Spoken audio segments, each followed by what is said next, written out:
Tales of a Fourth Grade Nothing, Chapter 3, The Family Dog.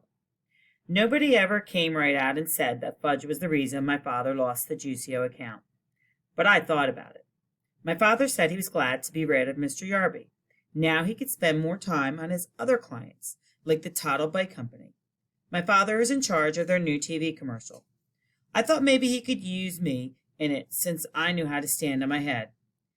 But he said he wasn't planning on having any headstanders in the commercial. I learned to stand on my head in gym class. I'm pretty good at it, too. I can stand up for as long as 3 minutes. I showed my mother, my father, and Fudge how I can do it right in the living room. They were all impressed, especially Fudge. He wanted to do it, too. So I turned him upside down and tried to teach him, but he always tumbled over backwards.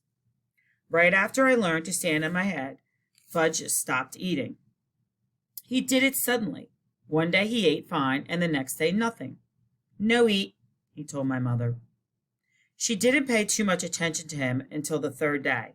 When he still refused to eat, she got upset. You've got to eat, Fudgy, she said. You want to grow up and be big and strong, don't you? No grow, Fudge said. That night my mother told my father how worried she was about Fudge. So my father did tricks for him while my mother stood over his chair trying to get some food into his mouth, but nothing worked. Not even juggling oranges. Finally, my mother got the brilliant idea of me standing on my head while she fed Fudge. I wasn't very excited about standing on my head in the kitchen. The floor is awfully hard in there, but my mother begged me. She said, It's very important for Fudge to eat. Please, please help us, Peter. So I stood on my head. When Fudge saw me upside down, he clapped his hands and laughed. When he laughed, he opened his mouth. That's when my mother stuffed some big potato into it. But the next morning, I put my foot down. No, I don't want to stand on my head in the kitchen, or anywhere else, I added. And if I don't hurry, I'll be late for school. Don't you care if your brother starves? No, I told her. Peter, what an awful thing to say. Oh, he'll eat when he gets hungry. Why don't you just leave him alone?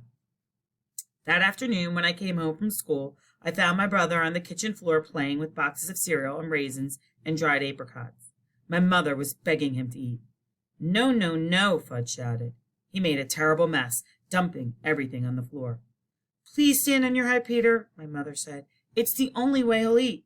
No, I told her. I'm not going to stand on my head anymore. I went into my room and slammed the door. I played with Dribble until supper time. Nobody ever worries about me the way they worry about Fudge. If I decided not to eat, they'd probably never even notice. That night during dinner, Fudge hid under the kitchen table. He said, I'm a doggy, woof, woof, woof. It was hard to eat with him under the table, pulling on my legs. I waited for my father to say something, but he didn't. Finally, my mother jumped up. I know, she said. If Fudgy's a doggy, he wants to eat on the floor, right? If you ask me, Fudge never even thought about that. But he liked the idea a lot. He barked and nodded his head. So my mother fixed his plate and put it under the table. Then she reached down and petted him like he was a real dog. My father said, Aren't we carrying this a little bit too far? My mother didn't answer. Fudge ate 2 bites of his dinner. My mother was satisfied. After a week of having him eat under the table, I felt like we really did have a family dog. I thought how great it would be if we could trade in Fudge for a nice Cocker Spaniel. That would have solved all my problems. I'd walk him and feed him and play with him. He could even sleep on the edge of my bed at night. But of course, that was wishful thinking. My brother is here to stay, and there's nothing much I can do about it. Grandma came over with a million ideas about getting Fudge to eat. She tricked him by making milkshakes in the blender. When Fudge wasn't looking, she threw in an egg. Then she told him if he drank it all up, there would be a surprise in the bottom of the glass. The first time he believed her, he finished his milkshake, but all he saw was an empty glass. There wasn't any surprise. Fudge got so mad he threw the glass down. It smashed into little pieces. After that, Grandma left. The next day, my mother dragged Fudge to Dr. Cohn's office. He told her to leave him alone, that Fudge would eat when he got hungry. I reminded my mother that I told her the same thing. and for free. But I guess my mother didn't believe either one of us, because she took Fudge to see 3 more doctors. None of them could find a thing wrong with my brother. One doctor even suggested that my mother cooked Fudge's favorite foods. So that night, my mother broiled lamb chops just for Fudge. The rest of us ate stew. She served him the 2 little lamb chops on his plate under the table.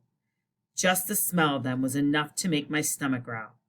I thought it was mean of my mother to make them for Fudge and not for me. Fudge looked at his lamb chops for a few minutes, then he pushed his plate away. "No," he said, "no chops." "Fudgy, you'll starve," my mother cried. "You must eat." "No chops. Cornflakes," Fudge said. "Want cornflakes." My mother ran to get the cereal for Fudge. "You can eat the chops if you want them, Peter," she told me. I reached down and helped myself to the lamb chops. My mother handed Fudge his bowl of cereal, but he didn't eat it. He sat at my feet and looked up at me.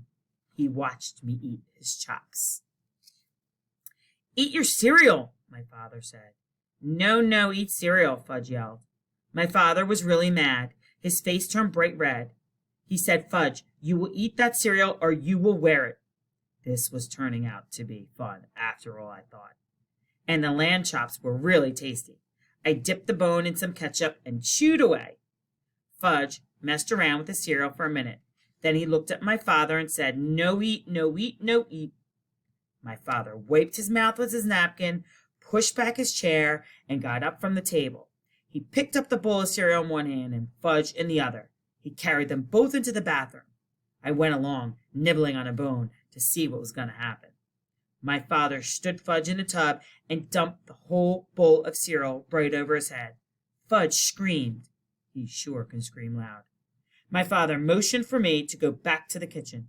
He joined us in a minute. We sat down and finished our dinner. Fudge kept on screaming. My mother wanted to go to him, but my father told her to stay where she was. He'd had enough of Fudge's monkey business at mealtimes. I think my mother really was relieved that my father had taken over. For once, my brother got what he deserved, and I was glad.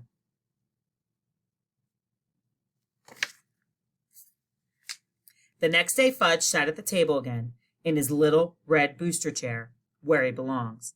He ate everything my mother put in front of him. "No more doggy," he told us. And for a long time after that, his favorite expression was, "Eat it or wear it."